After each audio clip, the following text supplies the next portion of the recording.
નમસ્કાર મિત્રો, સ્વાગત છે તમારું અમારી YouTube channel Gujarat jobs and ન્યૂઝમાં. મિત્રો, આંગણવાડી કાર્યકર્તાઓ, આંગણવાડી બહેનો પગાર વધારા સાથે પોષણ ટ્રેકરમાં ફેરફાર કરવા બાબત મહત્વની અપડેટ સામે આવી છે. આંગણવાડી કાર્યકર્તાઓ દ્વારા પોષણ ટ્રેકરમાં ફેરફારની માંગ સાથે પ્રદર્શન પણ કર્યું છે. જિલ્લાની આંગણવાડી કાર્યકરોએ જિલ્લા મથકે દેખાવો કર્યા હતા અને તેમની લાંબા સમયની માંગો લઘુત્તમ વેતનમાં વધારો કરવો તેમજ અન્ય કેટલીય માંગો છે તેમાં સુધારો કરવો.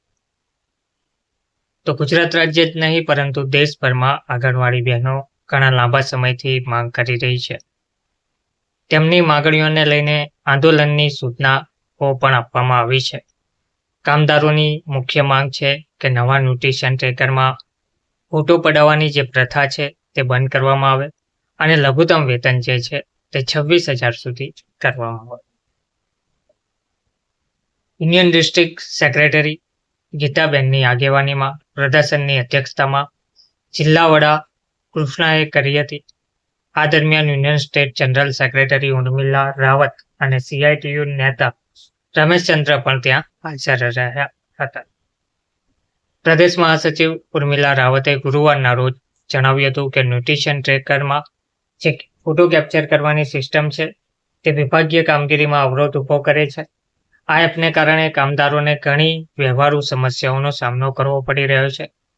6 માર્ચે વિભાગના નિયામક સમક્ષ આ મુદ્દો ઉઠાવવામાં આવ્યો હતો, પરંતુ ખાતરી સિવાય કોઈ નક્કર કાર્યવાહી કરવામાં આવી ન હતી. તો સરકાર આંગણવાડી કાર્યકરોને કુશળ અને હેલ્પરોને અકુશળનો દરજ્જો આપવામાં પણ વિલંબ કરી રહી છે.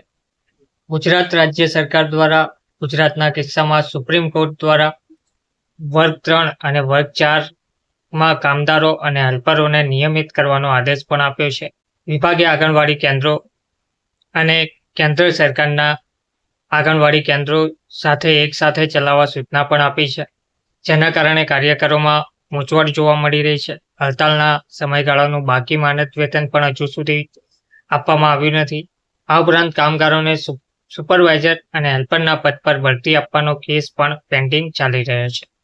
યુનિયન નેતાઓએ જણાવ્યું હતું કે વિભાગ દ્વારા સુનાવણીના અભાવથી નારાજ આંગણવાડી કાર્યકરો અને હેલ્પરો 28 માર્ચ સુધી સતત 3 દિવસ વિરોધ કરશે.